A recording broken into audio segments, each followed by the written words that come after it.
And Nandamuri Balakrishna గారు already pre release ఈవెంట్లో కూడా చెప్పారు, ఇది నాకు సెకండ్ ఇన్నింగ్ స్టార్ట్ అవుతుంది ఇక్కడి నుంచి, అఖండ 2 నుంచి. అండ్ ఇప్పటి వరకు నాలో ఉండేటువంటి కాన్ఫిడెన్స్ ఏంటి అంటే అది నేనే అని చెప్పారు. ఒక్కసారి ఇన్ని సినిమాలు చేస్తూ ఉన్నారు కదా బాలకృష్ణ గారు మీరు, సో మిమ్మల్ని మీరు ఎప్పుడైనా పరిశీలన చేసినప్పుడు మీకు ఏమనిపిస్తూ ఉంటుంది? What is that? ఇప్పుడు చాలామంది అడుగుతారండి, మీరు ఎవరిని ప్రేమిస్తారు అంటే జనరల్గా ఎవరిని ఆరాధిస్తారు? ఎవరిని ఆరాధిస్తాం? దేవుడిని ఆరాధిస్తాం. తర్వాత ఎవరిని ఆరాధిస్తారంటే నా తల్లిదండ్రులు, నాకు జన్మనిచ్చిన తల్లిదండ్రులు. తల్లి నా గాయత్ర పరమంత నమాతు పరిదేవత నా హరే పరతాస్త్రాత నానృతాత్ పాతకం పరం అంటాం. అలాగే పితృప్రార్థన ఈ సగం దేహాన్ని మనకిచ్చింది. అంటే గురువుల దగ్గర నుంచి ఏదైనా అభ్యసించడానికి కానీ, తెలుసుకోవడానికి కానీ, మనల్ని మనం డిస్కవర్ చేసుకోవడానికి కానీ ఈ దేహాన్ని ఇచ్చింది తండ్రి. అంటే యస్మత్ పార్థివదేహ ప్రాతురూపతిన భక్తి గురుణ సంతుర్ మాంసి సహస్రం తస్మై సర్వజ్ఞ మూర్తి పిత్రే అంటాం. సో వాగ్రతావి సంపర్తో రెండు కలిపి కట్టె కొట్టే తెచ్చే వాగ్రతావి సంపర్తో వాగ్రత పతే జగతో పిత్ర వందే పార్థివ పరిమిషం. సో నా ఆ దేవుడిని ఆరాధించాక, ఆ తల్లిదండ్రులను ఆరాధించాక నేను ఎక్కువగా ప్రేమించేది అంటే నాకుగా నన్ను.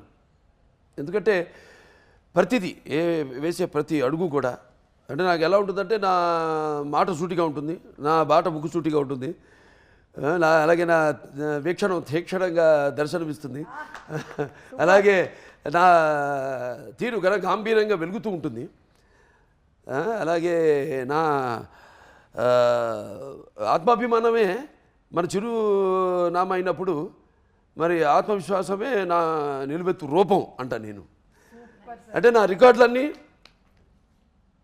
ఇప్పుడు చూసుకుంటే మొదటి నుంచి కూడా మేమంతా చాలా జెన్యున్గా ఉంటాం ఇండస్ట్రీలో.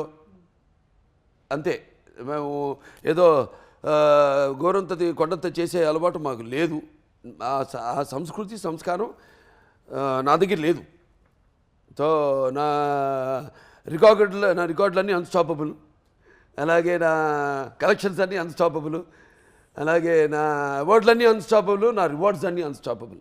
నాన్నగారికి నేను నేర్చుకుంది ఏంటంటే, ఒకటి బ్రహ్మాండ డైలాగ్ నరసింహనాయుడులో ఉంది, కళ్ళు పూసుకుంటే కనేది కళ, కళ్ళతో అభినయించేది కళ, నిద్రపోతున్నప్పుడు కనేది కళ, నిద్రపోతున్న సమాజాన్ని మేల్కొల్పేది కళ. సో ఆయన ఇన్స్పిరేషన్ నాకు ప్రతిదీ. అడిగేస్తే ఆయనే.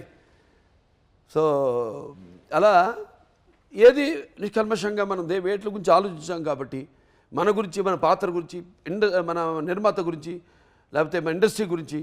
అంటే ఇండస్ట్రీ చాలామంది ఆధారపడి ఉంటారు, పంపిణీదారులు అయితేనేమి, లేకపోతే ఎగ్జిబిటర్స్ అందరూ కూడా ఆధారపడి ఉంటారు. ఎంతోమంది నా అభిమానులు కూడా ఆధారపడి ఉంటారు నా సినిమాల మీద. వాడు పాప ఏం ఆశించారు నా దగ్గర నుంచి, ఇది కావాలి అది కావాలని ఏం ఆశించరు. అసలు ఏ రుణానుబంధం ఏ అనిపిస్తుంది, ఏ జన్మజన్మ అనుబంధం, ఏ రుణానుబంధమో, ఏ విడదీయలేని అనుబంధమో కదా నాకు అనిపిస్తుంటుంది. ఏదో భావస్వరాణి జన్మాంతర సహృదాణి అని అంటూ, భావస్వరాణి జన్మాంతర సహృదాణి. ఏదో పోయిన జన్మలో ఒక 10 మందితో పరిచయం ఉంటే ఈ జన్మలో ఒకటిద్దరిని మనం తిరిగి పొందగలుగుతాం ఆ వాసన. కానీ ఇన్ని వేల లక్షల కోట్ల మంది అభిమానులు పొందడం అంటే అంతకంటే ఆస్తి నేను ఇంకొకటి వేరేది లేదనుకుంటా. అంతకంటే విలువైన ఆస్తి. ఎందుకంటే వాడు కూడా అంతే ఎంతో డెడికేటెడ్ నాకు. వాళ్ళు అంటే అది వెలగట్టలేనిది. వాడు ఎప్పుడు దేనికి ఎటువంటి ప్రలోభాలకి లొంగని వారు, అలాగే ఏ డబ్బుకి అమ్ముడు పోని వాడు నా అభిమానం. సూపర్. అందుకనే బాలకృష్ణ గారి ఎనర్జీ, బాలకృష్ణ గారి ఆరా ఇర్రీప్లేసబుల్ అంటాం మేమందరము. ఇట్ ఈస్ రియలీ ఇర్రీప్లేసబుల్ అండి. అంటే ఎన్ని సినిమాల నుంచి మనం చూస్తూ ఉన్నాము, అదే ఎనర్జీని మెయింటైన్ చేస్తూ ఫ్యాన్స్ని కూడా ఇంకా కొత్తగా ఎలా ఎంటర్టైన్ చేయాలి అని ఇప్పటికీ ఆలోచిస్తూ, బాబీ గారు మీరు ఇందాక చెప్పిన విధంగా ఎలా ఒక కొత్త ఒకటండి ఫ్యాన్స్ ఏంటంటే సినిమా వాళ్ళు ఎప్పుడు నాతో ఉన్నారు. ఎప్పుడు ఏదైనా నేను దుఃఖాలు కష్టాల్లో ఉన్నప్పుడు నా కష్టాన్ని వాళ్ళ కష్టంగా నాతో పాటు పంచుకుంటారు. సరే, ఆనందానికి ఇక వాళ్ళకి అదుపు లేదు.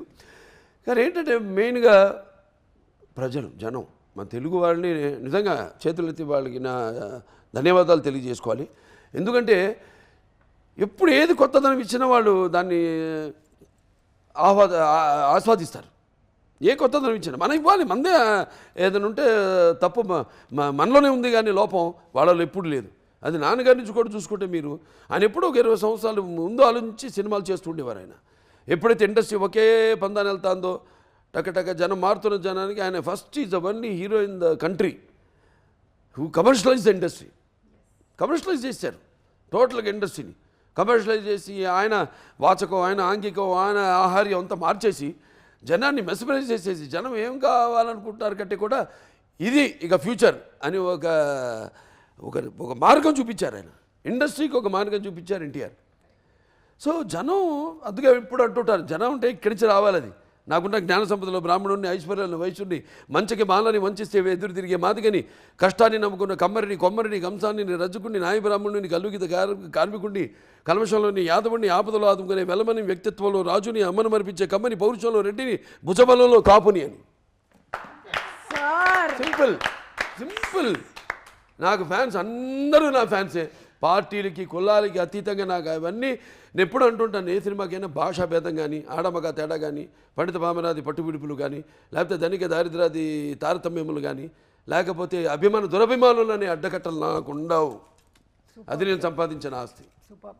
నిజంగానే మన సంస్కృతి సంప్రదాయాలని తెర మీద ప్రతిబింబించినటువంటి ఆ మహనీయులు, విశ్వవిఖ్యాత నటసార్వభౌములు శ్రీ నందమూరి తారక రామారావు గారిని ఈ సందర్భంగా గుర్తు చేసుకోవడం అనేది మనందరి కనీస బాధ్యతగా భావిస్తూ ఉన్నాము.